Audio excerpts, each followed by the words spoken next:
इंशाल्लाह कभी भी नाकाम नहीं होंगे। करना आप लोगों ने क्या है, काकड़ा सिंगी लेनी है। नंबर 2 पे जो हर्ब है जिसका नेम है शक्कर तिगाल। नंबर 3 पर सुंड यानी जिसको हम ड्राई जिंजर भी बोलते हैं। और नंबर 4 पर इसके अंदर जो आप लोगों ने काली मिर्च, ये 4 इंग्रेडिएंट्स हैं जो मैंने आपको बताए।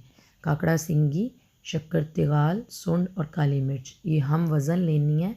बराबर वज़न लेकर इनको पीस लेना है, इसका सफ़ूफ़ तैयार कर लेना है। और जितना ये सफ़ूफ़ हो उसके अंदर आप लोगों ने 3 गुना जो है वो अच्छी क्वालिटी का शहद मिला लेना है। ये आपके पास एक माजून जो है वो रेडी हो जाएगी।